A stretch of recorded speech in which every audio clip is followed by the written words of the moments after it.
Bonjour à tous. Bonjour. Bonjour à tous et bienvenue.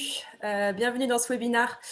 On est ravis de vous accueillir. Donc, ce webinaire Migrer vers Bluemind depuis Zimbra. Donc, en attendant que tout le monde arrive, que tout le monde se connecte, je vais en profiter pour vous donner quelques petites informations pratiques. Donc, pour ma part, je suis Leslie Saladin et je suis la responsable du marketing et de la communication de Bluemind. Et ce webinaire sera donné par Fabrice Tégon, qui a travaillé pendant une vingtaine d'années en tant que responsable de la messagerie au ministère de l'Intérieur et qui occupe aujourd'hui le poste de directeur projet chez Bluemind. Alors, sachez que nous donnons des webinaires assez régulièrement sur différents sujets relatifs à Bluemind, du plus technique au plus fonctionnel. Et vous retrouverez nos webinaires passés sur notre chaîne YouTube. Je vous passerai le lien vers cette chaîne juste après. Le dernier webinaire en date concernait un autre scénario de migration vers Bluemind, cette fois depuis Exchange. Donc, si ça vous intéresse, vous pourrez le retrouver en ligne sur notre chaîne YouTube. Et le prochain webinaire que nous donnons, c'est très bientôt, ce sera le 8 juin. Et il est donné avec notre partenaire TalkSpirit, qui nous invite à parler de Digital Workplace souveraine. Et je vais vous passer également les liens d'inscription. Vous le retrouvez sur notre site web, sur nos réseaux sociaux, sur notre newsletter, etc. Donc, juste avant de donner la parole à Fabrice, je voulais faire un petit point pratique sur la plateforme de webinar que nous utilisons. Donc, je vous ai dit que j'allais vous passer des liens et ça, je vais le faire dans le chat. Donc, si vous regardez en bas à droite de votre fenêtre, voilà, vous avez un chat. Il y a plusieurs personnes qui ont déjà dit bonjour. Donc, moi, je vous passerai des liens tout au long du webinaire dans ce chat. Et vous verrez que juste à gauche de l'onglet chat, vous avez un point d'interrogation et un onglet questions. Alors ça, c'est super pour poser toutes les questions qui vous viennent pendant le webinaire, parce que Fabrice va aborder plein d'aspects différents de la migration. Donc, il y a plein de questions qui peuvent vous venir au moment où il parle. Donc, n'hésitez pas à les poser dans l'onglet questions. Je vous rappellerai qu'il faut bien les poser là et pas dans le chat. Ça nous permet à nous de les traiter à la fin sans en oublier, surtout. Donc, vous les posez quand elles vous viennent. On a la chance d'avoir dans les coulisses notre super expert Zimbra, expert technique en la personne de Manuel Guillet. Donc, si vous avez des questions pointues, c'est vraiment le moment d'y aller. Et nous avons également dans les coulisses notre directeur commercial Sylvain Garcia qui vous répondra également. Et puis moi aussi. Voilà, je vois, on a déjà des questions. Eh ben, dis donc. Ah ben, je vais traiter ça, Monsieur Dubost, je vais traiter ça juste après. Qu'est-ce que je voulais vous dire d'autre? Je pense que j'ai fait le tour des consignes. Sur ce, parfait, voilà, j'ai fait le tour des consignes. Je vais passer la parole à Fabrice et je vous souhaite à tous un très bon webinaire. À tout à l'heure. Tout à l'heure, Leslie. Merci, Leslie. Donc, je vais commencer par vous charger la présentation prévue pour ce webinaire. Donc, bienvenue donc, à ce webinaire consacré à la migration de Zimbra vers Bluemind. Donc, comme l'a dit Leslie, je suis Fabrice Tégon, directeur de projet chez Bluemind. Et avant cela, j'ai effectivement travaillé pendant 20 ans au ministère de l'Intérieur, où j'étais responsable de l'équipe messagerie. J'ai donc connu à ce titre plusieurs projets de migration. Aussi, migrer une messagerie représente toujours un challenge technique, fonctionnel et organisationnel. La messagerie est utilisée par tous, toute la journée. Tout le monde consulte sa messagerie pour commencer sa journée de travail et généralement consulte aussi sa messagerie en dernier. Si la messagerie s'arrête, l'entreprise arrête de tourner, sauf bien évidemment les équipes techniques. Pour une migration, en fait, aucune perte de données n'est tolérée et il faut également limiter les perturbations, voire les supprimer. Le comment est donc très important et c'est tout l'objet de ce webinaire. Vous présenter ce que Bluemind vous apporte comme solution pour répondre efficacement à tous ces besoins et vous permettre donc une migration maîtrisée et en douceur. Je vais tout d'abord vous présenter rapidement qui nous sommes pour ensuite rentrer dans le vif du sujet. Bluemind est donc la société éditrice du logiciel du même nom, Bluemind, qui est une messagerie collaborative open source made in France. La motivation, le leitmotiv de Bluemind, c'est vraiment répondre à vos attentes en termes de besoins collaboratifs, d'usage et de souveraineté numérique. Nous avons plusieurs partenaires en France, en Allemagne, en Belgique. En termes de clients, nous sommes essentiellement implantés en Europe, mais également en Afrique. Nous avons plusieurs centaines de références, allant d'administrations publiques comme des ministères ou des mairies, à des entreprises privées qui vont de la PME à la grosse structure comme la forêt, par exemple. le panel de clients, donc en termes de volume, de contexte métier et de besoins à couvrir, est donc assez large et nous permet d'avoir une expérience très forte sur les projets de messagerie et donc les projets de migration et notamment Zimbra.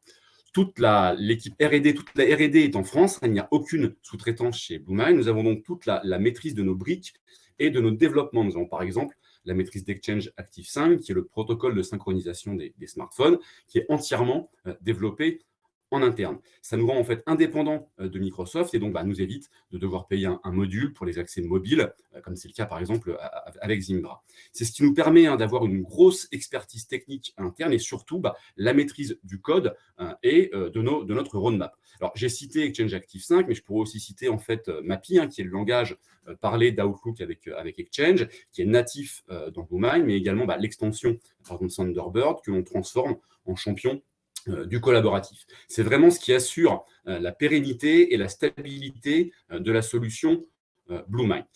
Maintenant que les présentations rapides ont été faites, nous pouvons rentrer dans le vif du sujet, notre migration vers Bluemind. Ce qui amène généralement la réflexion de la migration, c'est l'obsolescence de la solution. On peut être en fin de marché ou en fin de contrat, par exemple, dans le cadre d'un renouvellement.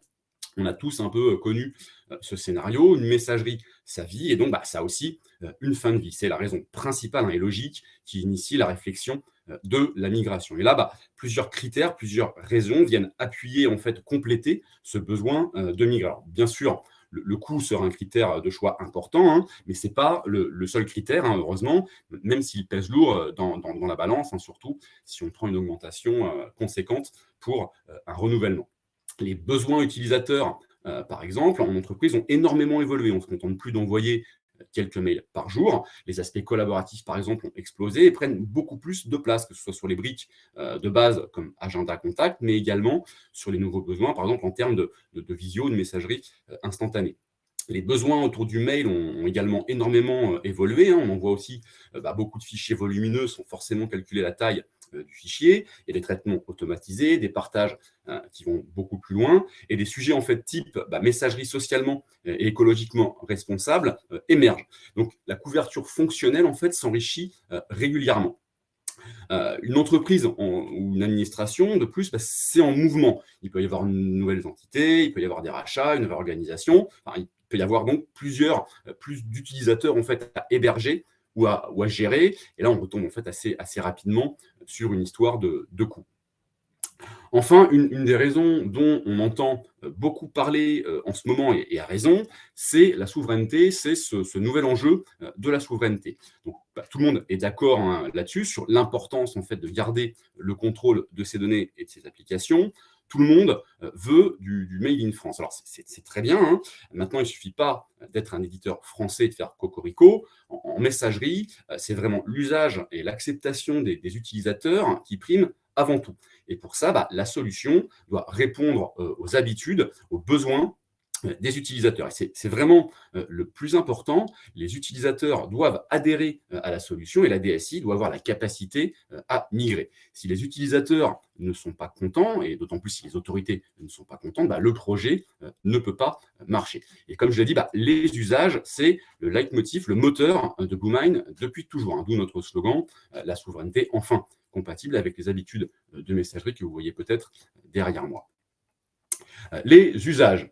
Donc, que ce soit en fait sur les besoins avancés en termes de messagerie classique, mail, agenda, contact, qui vont maintenant très loin avec de nombreux scénarios complexes. Par exemple, au niveau agenda, on peut avoir une réunion récurrente, tous les troisièmes lundis du mois, avec une exception à la deuxième occurrence, où la date et les horaires sont changés. On invite une personne en plus et on rajoute une visio et une pièce jointe. Et bien sûr qu'on puisse faire tout ça depuis les différents accès à la messagerie, et notamment depuis les appareils mobiles, ou que ce soit en fait sur le périmètre de la Digital Workplace. Donc j'ai cité la visio, mais ça peut être également le Drive, par exemple, et pour lesquels la messagerie est aujourd'hui souvent le point de départ, le point d'accès principal. Je rappelle qu'effectivement, la messagerie, c'est l'outil number one qui est toujours ouvert sur le poste de travail. Et bien sûr, il faut des interactions entre toutes ces briques et des données avec des données communes. Donc, sur ce périmètre, en fait, Digital Workplace, Bluemind, c'est nativement fournir une solution complète qui va couvrir le périmètre global de la communication unifiée et du collaboratif étendu. De plus, on l'a dit, vu l'importance de la messagerie, ça doit marcher tout le temps et pas s'arrêter. BlueMind embarque bien évidemment nativement des solutions de résilience globale. Ensuite, avoir une solution complète, c'est bien, c'est indispensable, mais on sait chez BlueMind qu'il y a souvent, voire toujours, des solutions existantes au sein des entreprises ou des administrations. Et sur cet aspect, BlueMind a également une forte plus-value parce que BlueMind sait s'intégrer dans un écosystème vivant. Votre entreprise ou votre administration utilise très certainement d'ores et déjà des outils type Visio, mais également, par exemple, Softphony. Il y a un environnement numérique de travail existant. Et là-dessus, le cœur API de BlueMind lui permet de s'adapter et de s'interfacer finement avec d'autres solutions. Cette souplesse d'ailleurs d'intégration, d'interconnexion est reconnue. Il y a par exemple, et notamment Zoom et Cisco qui sont venus vers nous pour que nous puissions en fait offrir leurs services de visio dans BlueMind. D'ailleurs, Cisco et Zoom ne sont pas les seuls à nous avoir contactés. De nombreuses solutions de Digital Workplace françaises n'avaient pas de solution de messagerie collaborative. Et comme c'est un métier, vu l'importance stratégique de la messagerie dans l'entreprise, c'est assez naturellement que plusieurs éditeurs français se sont rapprochés de nous pour pouvoir apporter une brique de messagerie collaborative. Donc, dans la collaboration globale, c'est BlueMind qui est clairement la solution de messagerie. Tous ces éléments, cette richesse fonctionnelle au sens large, cette reconnaissance par les éditeurs de Digital Workplace font que BlueMind fait clairement partie des solutions identifiées par l'État dans le cadre du projet France 2030.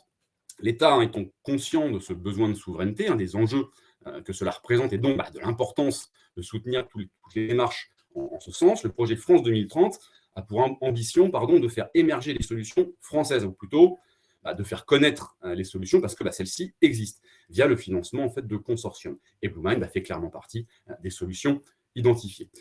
J'ai un peu poussé la présentation du produit, mais il resterait quand même beaucoup de choses à dire. Aussi, si vous voulez une présentation détaillée du produit, n'hésitez évidemment surtout pas à nous solliciter ou d'aller voir les liens que Leslie a déjà dû pousser en fait, dans le chat. Maintenant, choisir la bonne solution, c'est une chose. Avoir la capacité d'y migrer est une chose tout aussi importante parce que la migration de messagerie, comme je l'ai dit, c'est un projet complexe. Donc, l'objet ici est de voir comment nous pouvons concrètement migrer vers BlueMind depuis Zimbra. Et notamment pour migrer le plus en douceur possible. Alors, tout d'abord, un petit rappel rapide sur les différentes étapes à franchir avant d'entamer votre migration. En effet, le processus est un petit peu long. Avant de choisir BlueMind, une étude a été réalisée pour mettre à plat votre besoin, les contraintes liées à votre contexte métier, et une analyse des différentes solutions pouvant répondre à vos exigences a été conduite pour enfin arriver au choix le plus intelligent et le plus adapté, qui est bien évidemment BlueMind. Ça, maintenant, c'était les étapes les plus simples. Et on peut maintenant commencer à organiser sa migration, qui, elle aussi, se fera par étapes. Parce que une migration, ça ne se limite pas à migrer des données. Pour pouvoir migrer, la solution déjà doit s'adapter à votre contexte et s'intégrer finement dans votre système d'information. Ensuite, viendra la phase de reprise des données qui ne se limitera pas au mail. On l'a vu précédemment, une messagerie, ça ne se limite pas, ça ne se limite plus au mail. Ça serait beaucoup trop simple. Il y a malheureusement des utilisateurs qui travaillent et donc qui utilisent la solution. Ils ont donc des habitudes, une façon de travailler et ils collaborent avec des collègues. Par exemple, il y a des secrétaires qui vont gérer les agendas des autorités. Donc, ça peut être pas mal de reprendre aussi tout ce contexte collaboratif. Ensuite, si vous avez connu des migrations, elles se font par étapes, ne serait-ce que les sites pilotes. Dans la grosse majorité des cas, on ne pourra pas faire de Big Bang, une migration one-shot, et donc il va falloir gérer deux solutions en parallèle. Ensuite, généralement également, on accompagne les utilisateurs dans ce changement. Un petit exemple, quand on enlève les petits trous du vélo, généralement on court derrière ou à côté pour éviter une chute brutale. C'est donc indispensable de former ou d'accompagner, parce qu'on ne peut pas forcément former tout le monde, de former donc les utilisateurs pour obtenir l'adhésion et ne pas avoir de perte de productivité, qu'il n'y ait pas en fait de rejet par agacement en fait, parce qu'on ne sait pas utiliser l'outil. On va donc voir en détail chacune de ces étapes et en commençant par le commencement, l'intégration à votre système d'information. la pierre angulaire de votre système d'information, ça va être votre annuaire. Ça va être votre base utilisateur. Enfin, vous avez très certainement un référentiel utilisateur. Pour la grosse majorité d'entre vous, ça va être l'Active Directory. Ça peut être aussi un annuaire LDAP, ou vous pouvez utiliser une solution de SSO, de Single Sign-On. Bluemind sait s'intégrer finement avec tout ça. On sait faire du provisioning Active Directory avec une authentification qui va être asservie à l'AD, où on sait également mettre en place un SSO Kerberos. On sait également s'interfacer avec du LDAP, mais on sait également s'appuyer sur des solutions SSO du marché comme OpenID ou ADFS par exemple. Ensuite, lorsque la nouvelle solution est mise en place, c'est bien, mais c'est mieux de la mettre à disposition des utilisateurs si vous avez des clients lourds. Et là-dessus, Bluemind s'appuie sur les moteurs de configuration automatiques d'Outlook, de Thunderbird et des smartphones. Il y a juste en fait à rentrer son adresse mail et voilà, et ça se paramètre. Ça simplifie donc fortement en fait le déploiement et c'est vraiment structurant si on a un nombre de postes important à gérer. Bien sûr, une fois Bluemind intégré à votre service d'information, les services tournent tout seuls et on peut travailler en parallèle sur la migration. Et qui dit migration dit reprise des données. Donc un travail doit être réalisé en amont pour identifier toutes les données à reprendre et surtout le volume associé. On peut en profiter pour faire un peu de ménage, par exemple. Enfin, bref, il faut cartographier tout ça pour ensuite commencer à mettre les mains dedans. Et là, on va rentrer dans la partie la plus complexe et la plus délicate. C'est souvent très long en fait de migrer avec deux questions qui reviennent toujours. Comment tout récupérer ou presque et comment minimiser les perturbations, comment minimiser l'impact. Alors, il faut bien évidemment savoir reprendre les données, mais ce n'est pas suffisant. L'importance de la messagerie, encore une fois, fait que lors d'un changement de solution, on doit pouvoir retrouver tout son contexte collaboratif, pour pouvoir être immédiatement opérationnel et continuer ses missions. L'outil de migration doit également vous apporter une souplesse dans votre migration pour que vous puissiez en fait lisser et gérer efficacement le passage de Zimbra à Bluemind en minimisant les perturbations et en n'empêchant pas donc les gens de travailler, qu'ils soient sur Bluemind ou qu'ils soient encore sur Zimbra. Il faut donc un outil en fait éditeur complet. Il faut donc un outil qui va bien évidemment reprendre mail, agenda et contact. Et là, bonne nouvelle, Bluemind sait le faire. Alors, c'est quand même un peu la base. Bonne nouvelle encore une fois, on sait également reprendre les domaines de messagerie. C'est un petit peu la base, encore une fois, heureusement qu'on sait reprendre tout ça. Alors, bien sûr, c'est indispensable de reprendre les données utilisateurs, c'est primordial, mais ce n'est pas nécessairement super simple. Maintenant, on a tendance en fait à focaliser uniquement sur ces données, alors qu'il faut aussi se focaliser sur les usages et sur la minimisation des perturbations, comme j'ai déjà dit. Comme j'ai déjà dit, la messagerie, c'est vraiment l'outil number one, c'est l'outil le plus utilisé. Donc, si la messagerie s'arrête, au bout de 2 minutes, les équipes SI sont saisies, et au bout de 4 minutes, c'est souvent le DSI. Donc, la migration, encore une fois, ne doit pas empêcher les gens de bosser parce que ce n'est pas l'objectif. On imagine mal, par exemple, des secrétaires arriver le lundi matin et pas réussir à ouvrir l'agenda des autorités qui vont leur demander l'agenda de la semaine, comme toutes les semaines.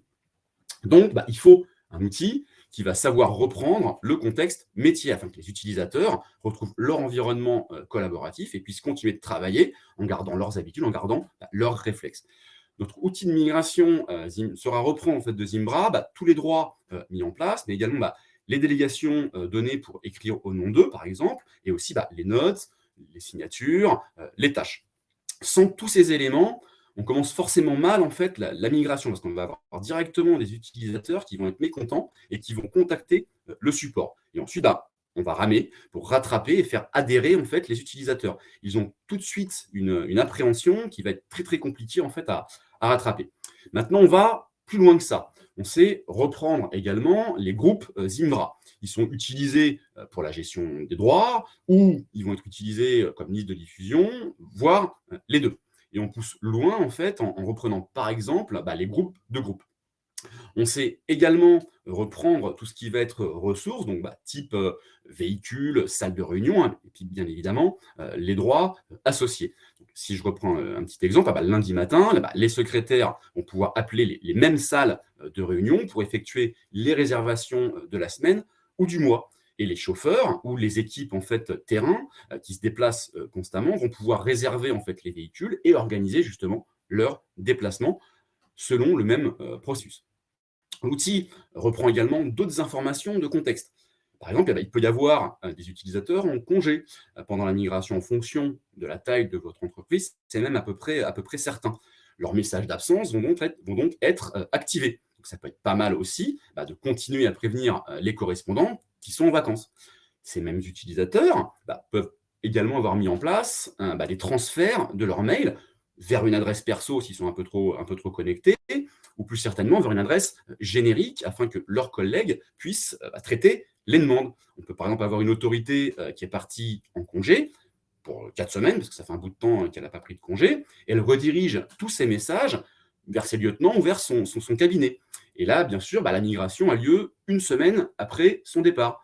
Et donc là, on voit tout de suite en fait les conséquences directes que ça peut avoir de ne pas migrer ce transfert. Il va y avoir des dossiers non traités parce que les messages n'auront pas été reçus. Bref, on retrouve tout son contexte collaboratif métier le lundi matin ou en rentrant de congé, et la migration ne les a pas gâchés. Enfin, et c'est pas anodin, tout le monde n'a pas nécessairement un SI bien urbanisé. Il est possible que votre messagerie Zimbra ait son propre annuaire, qu'il n'y ait pas de provisioning, qu'il n'y ait pas de single sign-on. C'est alors indispensable en fait que l'annuaire de messagerie soit repris, ainsi que les mots de passe. Encore une fois, mais évidemment, si je vous le dis, c'est qu'on sait le faire. Maintenant, les équipes SSI sont généralement assez frileuses pour que les mots de passe utilisateurs soient en clair, ou que l'outil de reprise ait des droits privilégiés pour migrer. Un mot de passe, c'est personnel et ça doit rester personnel. Notre outil de reprise n'a pas ce besoin-là. Il va savoir reprendre directement les hashes des mots de passe utilisateurs. Je vous conseille d'ailleurs, après la migration, de demander à changer les mots de passe sur Bluemind. Pour des questions en fait, de sécurisation, les hashes de Bluemind sont un peu plus robustes que ceux de Zimbra. Maintenant, en fait, que l'outil sache récupérer toutes les données au sens large, c'est bien sûr très important et gage de réussite, de non-perte de productivité sur la nouvelle solution. Et c'est aussi s'assurer que les utilisateurs ne râleront pas en passant sur Bluemind, ils vont retrouver leur environnement collaboratif. Mais ce qui est en fait tout aussi important, primordial même, c'est en plus du quoi, de qu'est-ce qu'on récupère, c'est le comment. Comment, en fait, on va récupérer toutes ces données. Les mails, c'est un gros volume de données. Et plus c'est gros, plus c'est long à reprendre. Notre outil de migration travaille en incrémental. Donc, l'incrémental va permettre de gérer ce volume en amont et ainsi de finaliser très rapidement plus tard, quand on décidera, la migration. Les perturbations sont donc minimales parce que le delta à migrer est minime. Et ce fonctionnement incrémental s'applique bien évidemment à tout type de données. J'ai parlé des mails parce que ça représente 90% du volume de données à migrer. Grâce en fait à ce fonctionnement, pendant la phase de préparation, on peut en plus vérifier si les données sont bien importées, si le contexte est bien repris pour s'assurer du risque zéro. On peut en plus impliquer les utilisateurs en demandant de venir vérifier eux-mêmes. Et là, on a un triple effet qui se coule. Ça va en fait les responsabiliser, c'est eux qui vont valider que les données sont bien là et pas l'équipe projet. Ça va les rassurer parce que ils voient leurs données et ça leur donne aussi envie de venir sur la nouvelle solution en voyant les nouvelles interfaces. Enfin, s'il y a de nouvelles interfaces, mais ça on en parlera un tout petit peu plus tard. Ensuite, en fonction de la taille ou de l'organisation de votre structure, il est possible que les utilisateurs soient répartis géographiquement ou qu'il y ait plusieurs entités. Une communauté de communes, par exemple, ou une communauté d'agglomération, il y a plusieurs communes. Il y a plusieurs domaines de messagerie à gérer et il n'y a pas de HNO possible. Donc là, découper en fait finement la migration par domaine est alors indispensable, par exemple, pour éviter des perturbations dans la commune X, quand on est en train de migrer la commune Y. On peut même en fait aller jusqu'à cibler un seul utilisateur si nécessaire. Donc, sur la théorie, on est d'accord, avoir une boîte à outils complète, c'est vraiment indispensable, mais l'outil de migration doit aussi vous procurer des solutions sur le comment s'assurer que tout fonctionnera correctement, et pas juste comment migrer. Et notre outil, en fait, notre outil de reprise vous fournit ces solutions. Notre outil, il est vraiment, il est puissant, il couvre tout, il est surtout en fait très simple d'utilisation. Il est industrialisé et masque ainsi la complexité des manipulations de données qui sont nécessaires sur Zimbra et sur Bluemind. On a vraiment simplifié à l'extrême son utilisation afin que les équipes projet puissent le prendre en main naturellement. C'est plug and play, c'est un programme Linux qu'on lance en fait en indiquant ce qu'on reprend de façon parlante, comme vous pouvez le voir. L'outil sait également fonctionner à vide, en mode dry run, en mode simulation.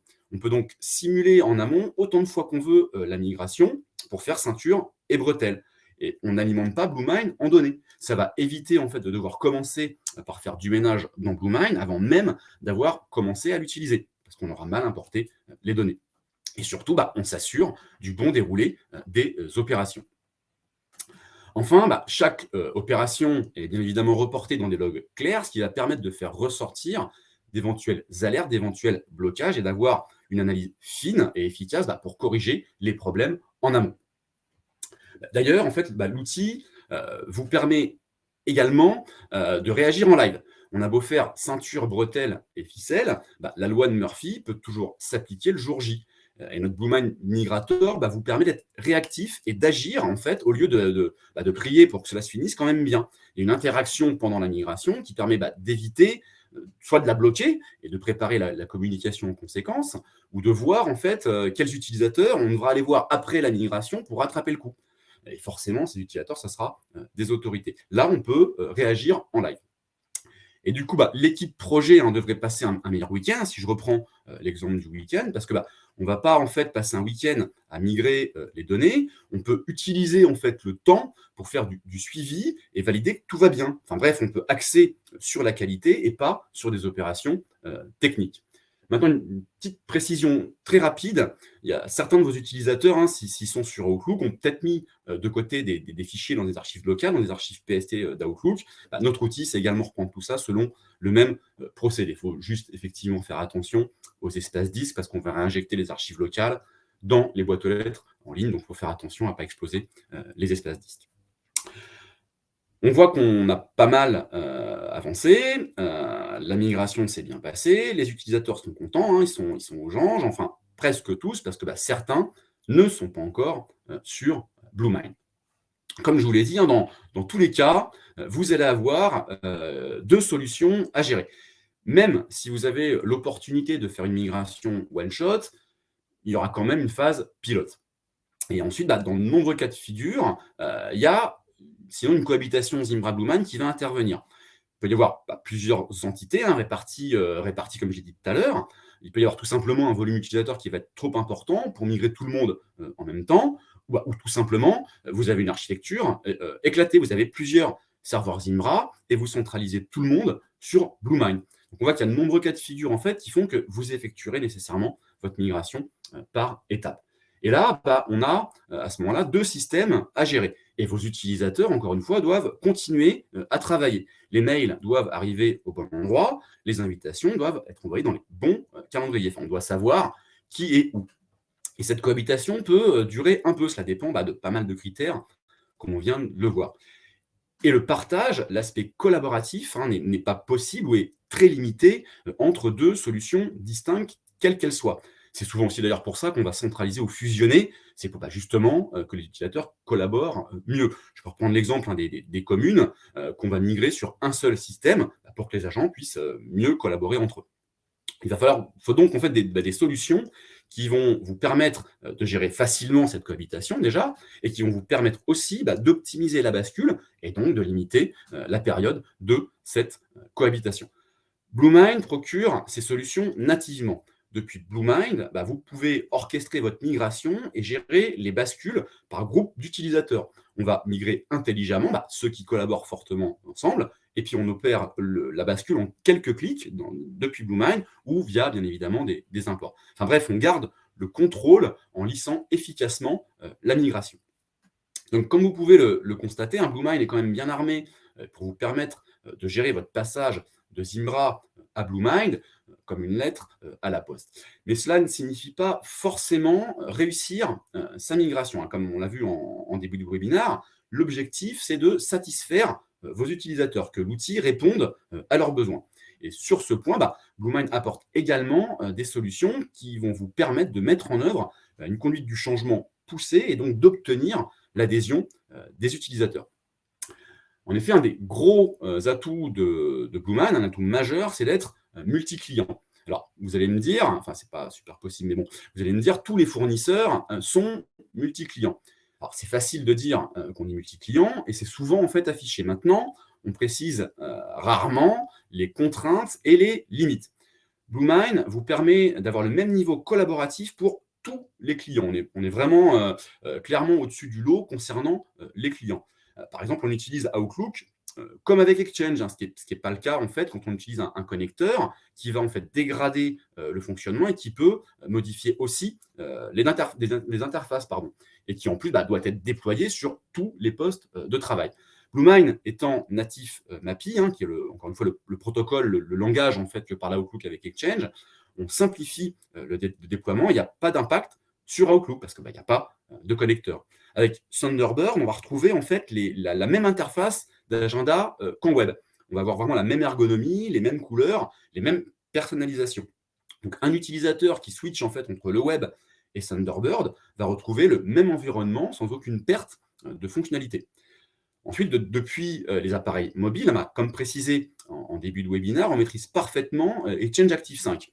Qui est le protocole standard sur les appareils mobiles, mais qui est un protocole Microsoft. Donc, d'une part, ça nous permet d'être très réactifs lorsqu'un nouveau modèle sort sur le marché et qu'il est réclamé par une autorité. Et d'autre part, on n'est pas tributaire en fait d'une facture auprès de Microsoft pour nous autoriser à utiliser un module externe.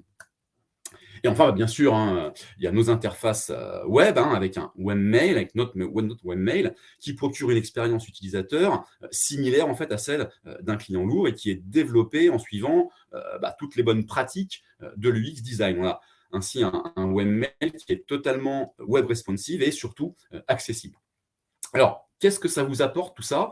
Ça vous apporte en fait une souplesse énorme sur la gestion de vos clients de messagerie et donc un potentiel important d'évolution des mentalités, des habitudes. On a un seul système de collaboration global pour tous les clients qui vous permet donc de mettre en place des scénarios de transition dans le temps. La répartition des clients est beaucoup plus simple à changer d'un point de vue stratégie globale. On peut donc décider de ne pas changer les habitudes des utilisateurs. Je peux reprendre l'exemple un petit peu du lundi matin parce que je l'aime beaucoup. Les secrétaires arrivent au bureau, lancent leurs clients habituels et font comme d'habitude. Et ensuite, progressivement, on fait évoluer tout ça. Rien n'empêche évidemment d'avoir une minorité d'utilisateurs sur des clients lourds et la grosse majorité sur du web sans aucun impact, en fait, sans aucune perte sur le périmètre de collaboration. Donc, comme vous le voyez, on fournit toutes les solutions pour vous permettre de gérer au mieux votre migration techniquement et organisationnellement vers une solution souveraine qui va répondre aux besoins et aux usages de vos utilisateurs et vous permettre d'évoluer dans le temps. Maintenant, on va plus loin en fait, pour assurer une parfaite adhésion au moment où justement vous voudrez faire évoluer les habitudes ou directement si on change tout de suite. En effet, on peut se poser la question de comment faire pour que les utilisateurs adoptent la solution et changent au final ces fameuses habitudes et vous permettent de faire évoluer votre système d'information. Pour en fait mettre en place une conduite du changement aux petits oignons, vous avez besoin de contenu, de solutions en termes d'accompagnement pour que vos utilisateurs prennent en main correctement la solution et ne la rejettent pas, comme on l'a dit tout à l'heure. Depuis le site All Bluemind, donc depuis un seul endroit, vous allez trouver énormément de ressources qui vous seront utiles pour accompagner vos utilisateurs. Il y a notamment des liens vers nos vidéos tuto en moins de 2 minutes. Leslie a parlé de la chaîne YouTube.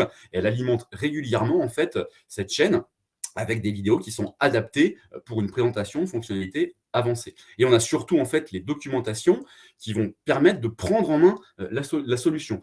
Ces documentations sont produites chez nous par des documentalistes, donc des personnes dont c'est le métier, et sont donc nécessairement pédagogiques et orientées utilisateurs. Que ce soit en fait les documentations complètes ou les aides-mémoires qui vont cibler en fait sur les fonctionnalités principales de Bluemind. Ainsi, que ce soit sur la mise en place, la migration, la prise en main, les évolutions, Bluemind vous procure les solutions pour que vous puissiez faire un véritable choix de souveraineté tout en répondant encore une fois aux besoins des utilisateurs et en respectant leurs usages. Et si vous vous posez encore en fait la question de pourquoi migrer sur Bluemind, pourquoi choisir Bluemind, il faut savoir que la société en fait appartient à ses créateurs, qui ont tous des postes clés dans l'entreprise, dont des postes d'architecte ou de leader en fait au niveau des développements. Donc, les créateurs gardent le contrôle de l'outil et Bluemind est donc indépendant et maîtrise entre guillemets sa destinée. Ça nous permet en fait d'avoir en fait une ligne stratégique claire. C'est vraiment la clé de la réussite de Bluemind depuis 10 ans, la stabilité et la cohérence de sa stratégie, qui est donc rendue possible parce que Bluemind appartient à ses fondateurs. Et c'est aussi la clé de la pérennité et de la sécurisation du choix de Bluemind pour le futur. Tout ceci, en fait, nous permet d'être reconnus de l'écosystème open source européen et d'y être, en fait, des acteurs fortement investis, influents et écoutés. Enfin, et avant de conclure, je voudrais compléter avec quelques informations autour de la sobriété numérique et de l'accessibilité, ce qui permet, en fait, de clore ce webinaire et de répondre à vos questions, si jamais il en reste. Sur la sobriété numérique, tout d'abord, c'est un sujet qui devient prépondérant et pour cause. On a plusieurs fonctionnalités existantes et plusieurs axes de travaux. Je vous invite d'ailleurs à aller voir l'article que Leslie a fait sur le sujet et qu'elle a certainement encore une fois poussé dans le chat.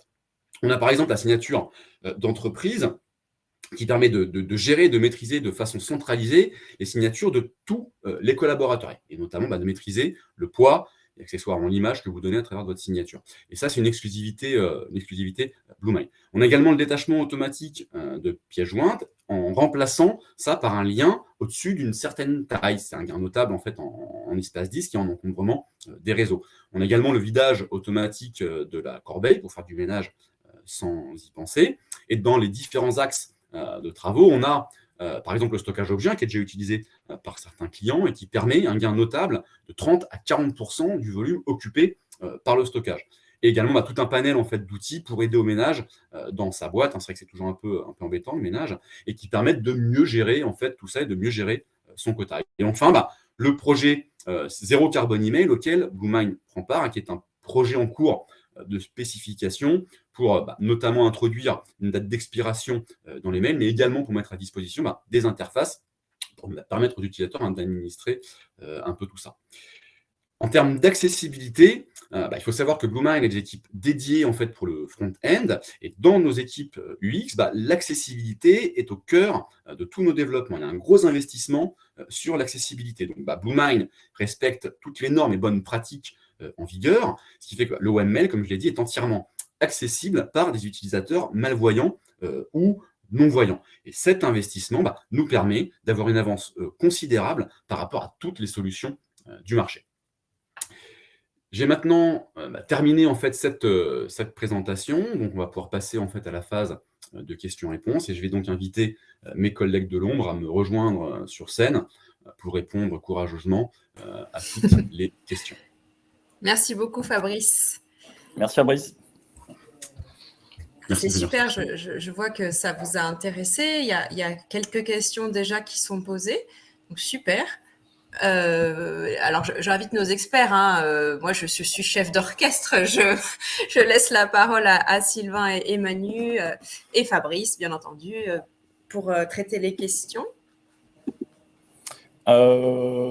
Oui, on peut commencer déjà par une première question. Donc, voilà, donc une question qui est sur la partie ActiveSync et qu'en effet, certains mobiles ne supportent pas ActiveSync. Alors, tous les mobiles aujourd'hui supportent ActiveSync, mais en effet, on peut installer des clients mail qui, eux, ne sont pas ActiveSync.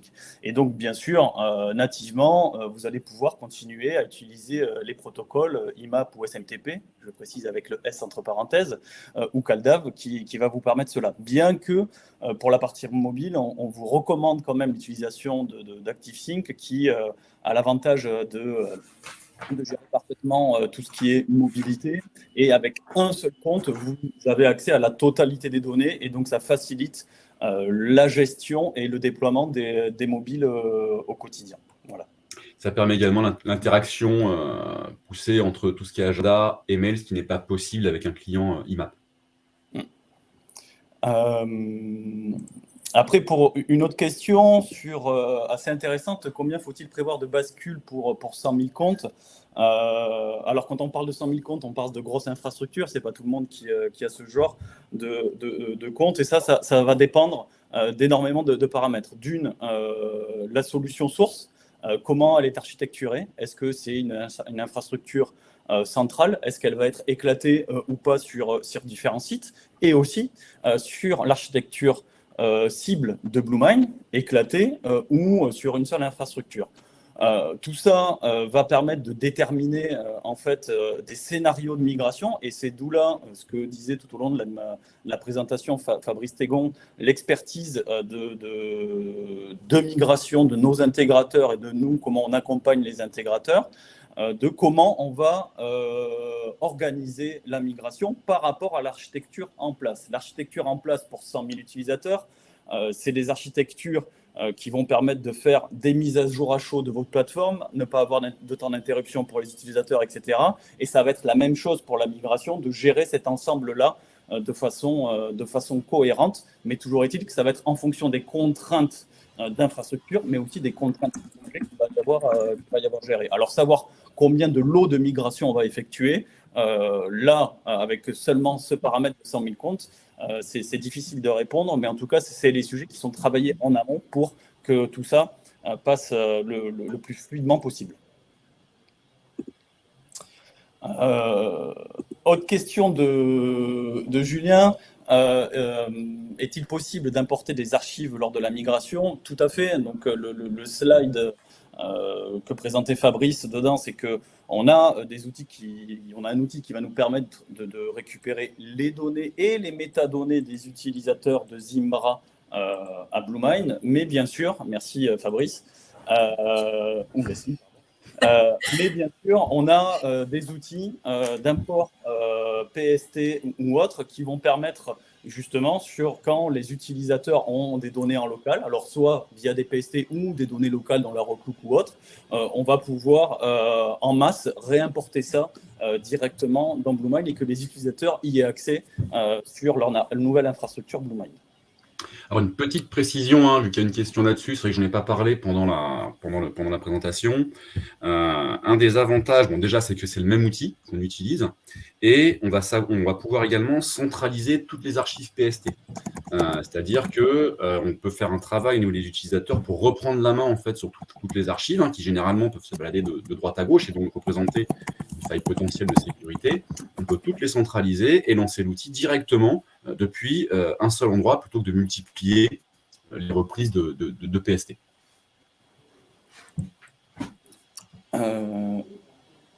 Ensuite, donc, il y a une question de Franck sur l'initiative Zéro Carbone Email. Alors moi, je peux apporter quelques éléments. C'est un projet qui est en cours de spécification, qui n'a pas encore sorti, qui consiste à intégrer des dates de péremption dans les emails, en fait, des dates d'expiration dans les emails et des interfaces utilisateurs pour pouvoir en tenir compte. L'idée, c'est que ces emails ne pourrissent pas ad vitam dans vos boîtes mail et qu'ils soient supprimés automatiquement au bout d'une certaine date d'expiration. Donc ça, c'est un projet qui est assez large et qui implique de nombreux fournisseurs de messagerie. Donc si vous allez sur le projet Zéro Carbone Email sur Internet, vous verrez les logos de toutes les entreprises qui sont aujourd'hui associées au projet. C'est vraiment extrêmement large. Ça va des fournisseurs type SFR à des entreprises comme Decathlon, par exemple. Là, je suis en train de regarder les différentes entreprises qui sont impliquées dans le projet. Donc, c'est vraiment un projet de fond pour que les mails embarquent des dates d'expiration de manière à ce qu'ils ne viennent pas pourrir ad vitam sur les serveurs. Donc, c'est un projet en cours de spécification sur lequel je n'ai pas encore complètement toutes les réponses à vous donner parce que je ne m'y suis pas penchée pour l'instant, mais si ça vous intéresse, on pourra en reparler plus tard. À moins que Fabrice ou Sylvain ayez plus de billes. Non, c'est bien résumé. J'invite les gens à éventuellement aller voir ton... Oui, je peux vous mettre le lien vers l'initiative tout de suite dans le chat.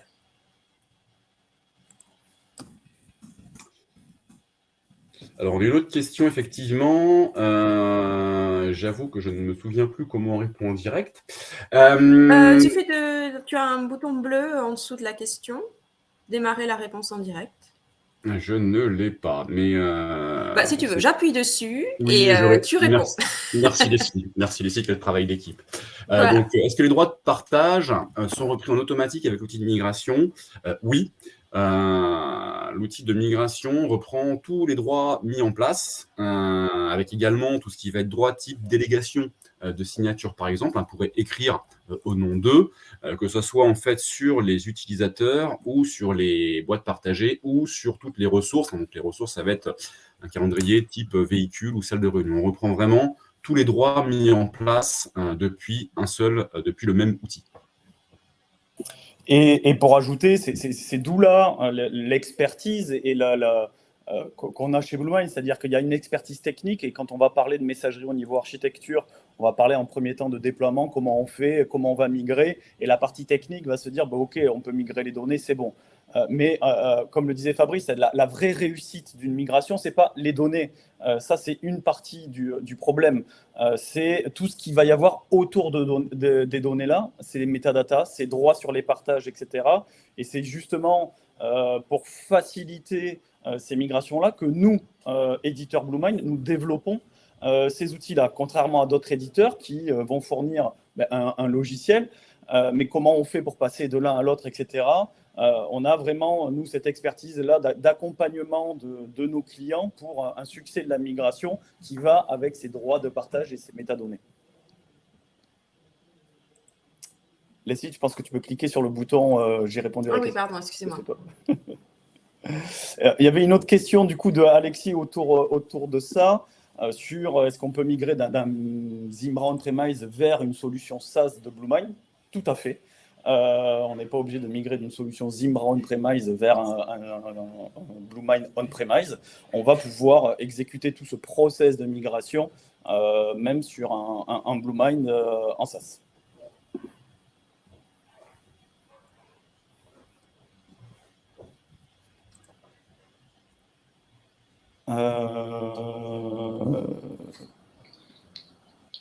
Je prends la question suivante. Ouais, vas-y. Voilà. Ouais, donc, comment sont gérés les groupes de contacts partagés de Zimbra lors de l'implantation?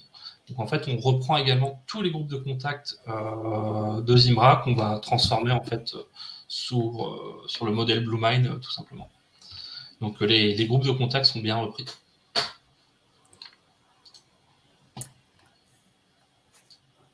Donc, je reviens avec une question sur Zéro Carbone Email.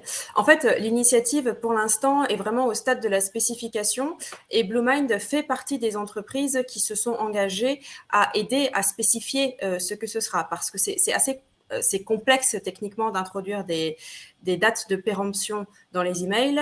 Ça demande vraiment de la coordination et on est vraiment à la phase de spécification. Donc oui, à la question BlueMind, sera-t-il, parce que l'initiative n'est pas encore lancée, sera-t-il compatible? Oui, puisque nous sommes dans le groupe de spécification du projet, justement, l'idée c'est d'en faire complètement partie. On est l'un des acteurs qui contribue à spécifier ce projet-là. Donc oui. Mais à ce jour, je ne sais pas quand vous dire, enfin, je ne sais pas vous dire quand ce sera mis en œuvre et disponible. Pour l'instant, voilà, c'est encore à la phase de spécification, mais c'est un projet qui nous tient à cœur. Voilà. Alors, une question de Yann qui aurait été intéressé plus par une présentation du pourquoi migrer de Zimbra à BlueMind et pas forcément sur comment migrer vers Zimbra. Alors, je crois qu'on a un petit webinaire sur ce sujet-là. Oui, je vais aller vous chercher le lien. Cependant, en quelques mots, oui, c'est un sujet intéressant. On a deux produits qui, vus d'en haut, se décrivent de la même façon, c'est-à-dire messagerie collaborative, mail, agenda, contact, etc. Il y a une première chose, c'est que d'un point de vue usage, vous allez tester, comparer les deux et vous faire une idée.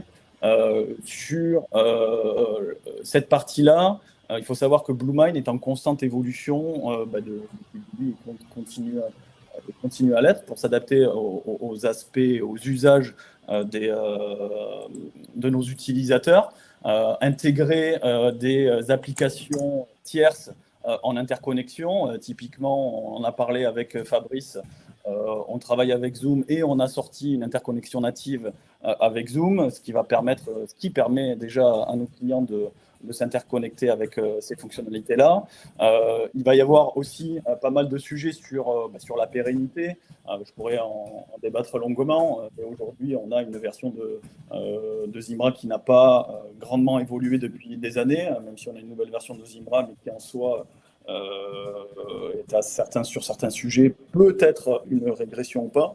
En tout cas, on peut discuter de ça et on pourra reprendre contact ensemble par rapport à ces aspects-là et par rapport justement vous à vos usages que vous avez et ce que peut vous apporter BlueMind par rapport spécifiquement à vos usages.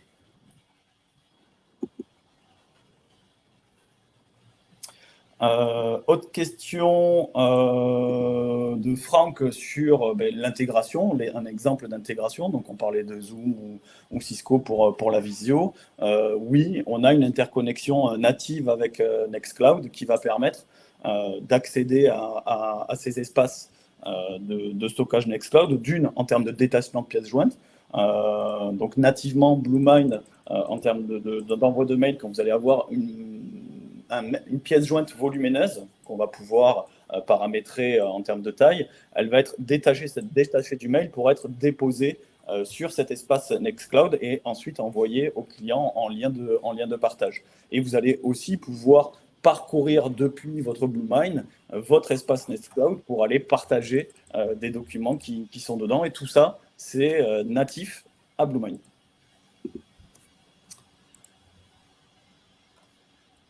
Alors, une autre question sur les connexions API. Est-il possible de déporter les pièces jointes trop volumineuses lors de la rédaction d'un mail directement, en général, en lien Nextcloud? Ah bah oui, je viens de répondre à la question. C'est tout à fait possible. Oh, super, vous aviez beaucoup de questions. Pourtant, Fabrice, tu as été très clair, hein, rassure-toi. Merci Leslie. Mais c'est qu'on ne peut pas forcément adresser tous les sujets en un webinaire de 45 minutes et puis on essaie aussi d'être généraliste pour que ça parle à tout le monde. Et alors forcément, il y a des sujets qui vous concernent spécifiquement qu'on n'a pas nécessairement le temps d'adresser dans le courant du webinaire. Donc, c'est parfait qu'on ait ce moment de questions. Donc, n'hésitez pas si vous en avez d'autres. Et puis, tant qu'il y a un petit creux au niveau des questions, j'en profite pour vous dire que si vous n'avez pas vu pendant tout le webinaire, j'ai déposé beaucoup de liens dans le chat. Donc, n'hésitez pas à aller les récupérer là, tant que le chat est ouvert. On a beaucoup d'articles, de blogs, des vidéos, etc. Ah ben, voici une nouvelle question. Modèle de licensing. Hop, ça c'est pour moi. Donc, quel est le modèle BlueMind? En termes de modèle, du coup, on a un coût à l'utilisateur, donc similaire à toutes les solutions qui sont sur ce marché-là. Donc, en fonction du nombre d'utilisateurs, il y a un coût qui décroît. Et c'est un coût annuel en termes de logiciel et de support ensuite qui est assuré par nos partenaires au quotidien. Voilà. Et j'en profite pour ajouter que dans le chat, j'avais mis un lien justement sur un peu plus sur la philosophie du modèle éditeur open source de BlueMind. C'est un lien vers notre blog.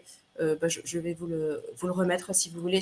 Là, c'est un peu plus sur notre philosophie d'éditeur open source. Voilà, je vais vous le remettre. Et sur notre chaîne YouTube, il y a plusieurs conférences qui abordent aussi ces sujets-là.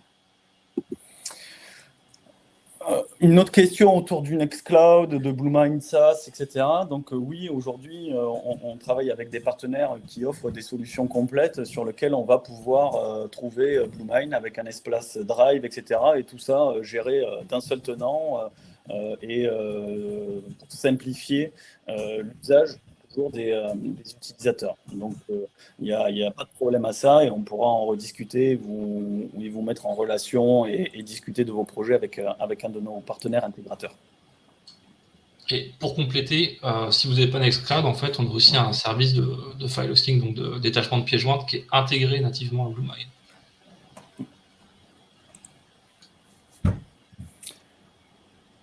Globalement, alors je ne sais pas s'il va y avoir d'autres questions, mais pour reprendre un peu, donc je vois qu'il y a eu, en effet, comme tu disais Leslie, pas mal de questions, avec pas mal de questions pointues, notamment sur les sujets de migration. On voit que certains ont déjà creusé le sujet. Si on parle de la migration des groupes, des métadonnées, etc., il faut savoir que sur une migration, et je le répète encore, ce sont des sujets très touchy, sur lequel nous, BlueMind, on est capable de vous accompagner.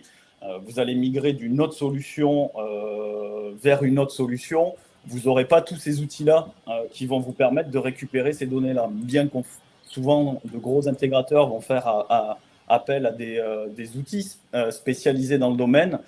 Cependant, dans 99% des cas, vous allez vous concentrer sur les données et pas les métadonnées. Et la problématique là-dedans, c'est qu'une fois que vous êtes engagé, que vous avez fait la migration, vous avez vu que le côté technique, et le lendemain de la migration, vous avez le téléphone qui sonne en disant « Attendez, moi j'ai partagé mon calendrier à X collaborateurs, je ne vais pas me refaire à la main, j'avais mis des messages absents, ils ne sont plus là, il y avait des groupes de groupes, ils ne sont plus là, ils ne sont plus là. » Donc là, on est vraiment dans le haut niveau en termes de migration et le haut niveau en termes de satisfaction utilisateur.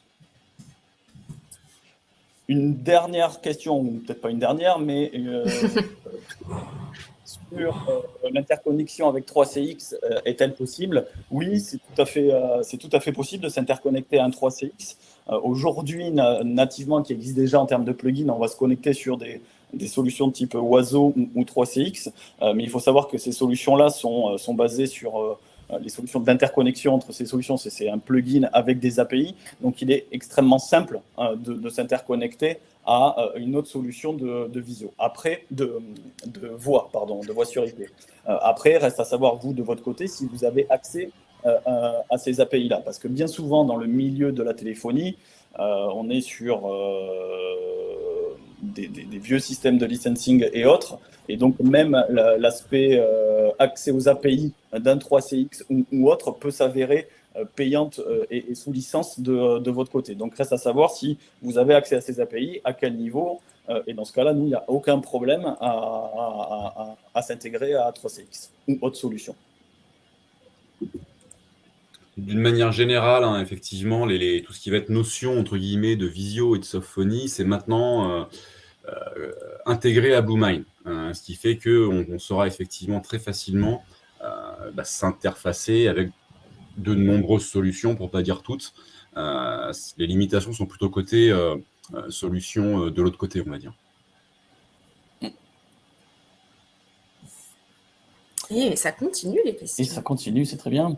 Donc, une question sur la documentation de l'outil de migration disponible dans BlueMind. Donc, vous avez, comme le précisait Fabrice, vous avez tout un environnement All BlueMind qui regroupe un ensemble de ressources. Je vais vous remettre le lien. Que ce soit en termes d'API, donc pour tester toutes les API BlueMind, que ce soit des API full REST, si vous êtes en Java, etc. Vous avez toute la documentation utilisateur qui va aller très finement sur comment l'utilisateur va pouvoir gérer les partages, va gérer son calendrier, son mail, etc. Vous avez une documentation administrateur qui, justement, va regrouper un peu, mais de façon plus technique, tout ce que vient de préciser Fabrice sur comment migrer, comment administrer votre BlueMind et toutes les différentes étapes. Après, bien sûr, l'accompagnement d'une personne, d'un intégrateur qui fait ça tous les jours s'avère souvent nécessaire parce que on ne fait pas des migrations tous les jours et être expert pour migrer d'une messagerie A vers une messagerie B, c'est un vrai métier et c'est en ça que nos partenaires intégrateurs ont toutes leurs compétences. J'en profite juste puisqu'on parle de documentation, pour rajouter, je sais que Fabrice l'a dit, mais notre documentation est gérée par des documentalistes professionnels. Donc, il y a vraiment un gros travail de fait sur la clarté des informations, sur leur pertinence et sur leur organisation. C'est vraiment fait pour que vous trouviez facilement et précisément l'info que vous êtes en train de rechercher. On fait un gros travail là-dessus. Une question de Franck, savoir les données hébergées chez nous, si on est OVH, acteur français, etc. Alors, il faut savoir que nous, Bluemind, notre métier, c'est un métier d'éditeur. Donc, on conçoit, on réfléchit et on fabrique Bluemind. Ensuite, on travaille avec des partenaires qui sont certifiés, qui vont soit proposer du Bluemind on-premise, soit proposer des solutions en SaaS. Donc, nous-mêmes, on ne propose pas de solution SaaS Bluemind à proprement parler, mais ça va être plutôt des partenaires, donc des moyens partenaires comme des plus gros, sur lesquels qui vont avoir un éventail fonctionnel différent et sur lequel on va vous orienter en fonction de vos besoins. Après, par contre, il y a une autre solution, et là je sors un peu du contexte, pardon. C'est Bluemind Digital Crisis, qui était une messagerie à destination de la gestion de crise, où là, dans ce cas-là, c'est une version de Bluemind très sécurisée sur un périmètre donné, sur lequel nous-mêmes, Bluemind, nous fournissons cette messagerie en SaaS dans un environnement SecNumCloud. Donc, dit environnement SecNumCloud, dit environnement français, etc. etc. Voilà. En l'occurrence, c'est une offre totalement différente. Totalement différente, donc sur la gestion et la communication en temps de crise. Voilà, en cas de cyberattaque. Ouais. J'ai mis le lien dans le chat d'ailleurs. Si vous voulez découvrir Bluemind Digital Crisis, voilà, je vous ai rajouté la page.